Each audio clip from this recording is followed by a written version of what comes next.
Curious, have you ever found yourself apologizing to someone, even though they were the person who actually hurt you? Society looks for the loud, arrogant narcissist who demands the spotlight and a throne. But clinical psychology recognizes a second type that hides in plain sight. They don't demand a throne. They demand a hospital bed, forcing everyone around them to act as their permanent, exhausted caregiver. While they possess the same entitlement and lack of empathy as an overt narcissist, they invert their grandiosity. Their internal narrative is that they are uniquely misunderstood and that they suffer far more than anyone else on the planet. This is a manipulative phenomenon known as grandiose victimhood. Because of this inverted reality, they don't trap a new target with flashy love bombing. They use the pity hook. They present themselves as a wounded bird, sharing dramatic tales of abusive exes and a cruel world, specifically hunting for highly empathetic individuals who feel a deep instinct to heal others. Once that bond is formed, victims experience cognitive dissonance. This is the thick mental fog and deep exhaustion that occurs when your compassionate desire to help someone clashes with the physical reality of being quietly, systematically drained by them. You operate under the generous assumption that you are helping a depressed loved one. In reality, you are acting as a human battery for a quiet predator.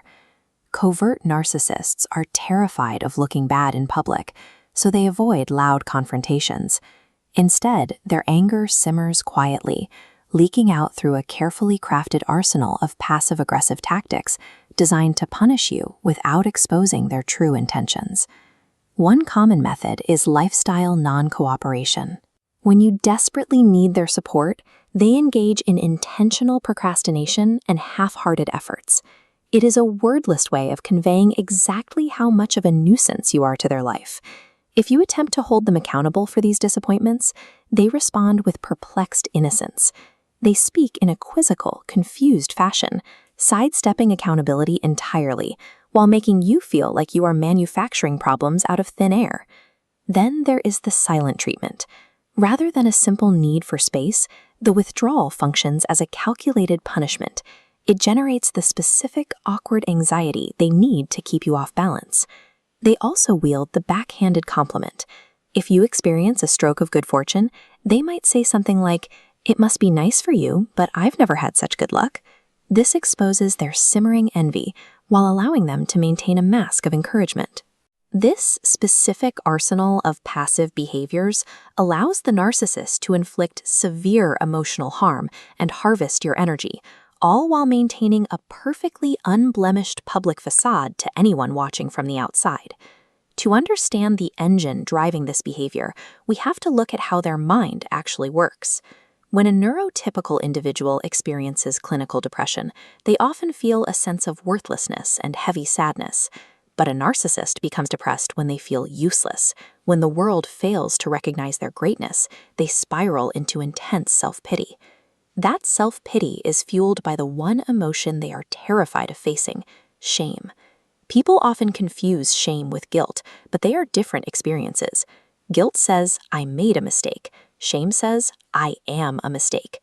This psychiatric paper provides empirical evidence that patients with narcissistic personality disorder report significantly higher explicit shame.